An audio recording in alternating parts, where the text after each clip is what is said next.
How's it going, guys? Recently I hit 250,000 views across all my videos on my channel, and that's pretty cool to think about how 250,000 people have been entertained or semi-entertained by my stupid YouTube videos, and that's pretty cool. But nonetheless, today we're going to be talking about a former NBA player, Allen Iverson, and I'll go ahead and lay out all the facts out there.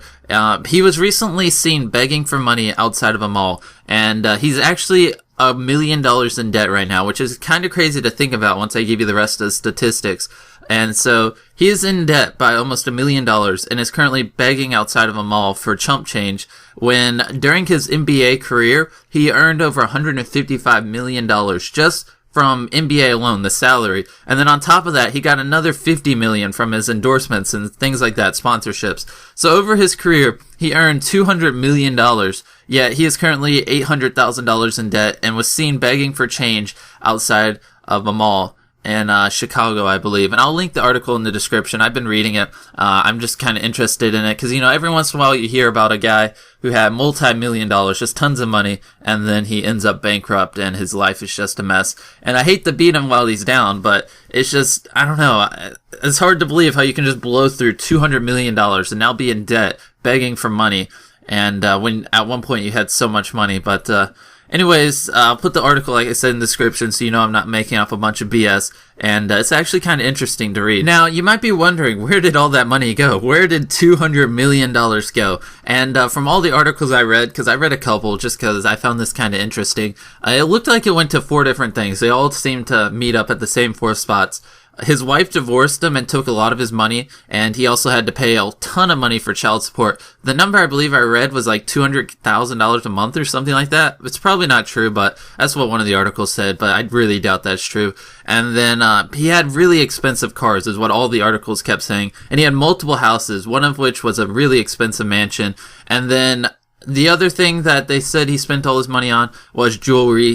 They said he was known for just going to a jewelry store and just dropping hundreds of thousands of dollars on jewelry for all his friends and for himself. I don't know. I mean, he is a guy, but whatever. So those are pretty much the 4 main things out of all the articles I read that they said they spent all his money on, which really, most of that's just stupid stuff. But, well, not really the divorce, but you don't need multiple houses. Really. And then the cars and the jewelry. What's the point? So, it's obvious he pretty much wasted a lot of it, especially because both his houses were foreclosed, so he doesn't have them anymore. Pretty sure he lost all his cars. And, in one of the articles I read, there was a quote and a video of him saying this. He's so broke right now, he can't even afford He can't even afford a cheeseburger to eat. And he turned his pockets inside out. He has no money to his name. And like I said, he's $800,000 in debt. Which, like I said, I don't want to beat him while he's down or, talk trash about him. It's just, something to learn from. Be wise with your money, especially if you ever do something or invent something where you get a lot of money. Just be wise with it and don't let it go to your head. Do you really think he needed those 2 massive houses? Like, really? Do you need that big of houses if you look at the pictures? And does he need all those cool cars? And do you have to spend millions of dollars on jewelry? No.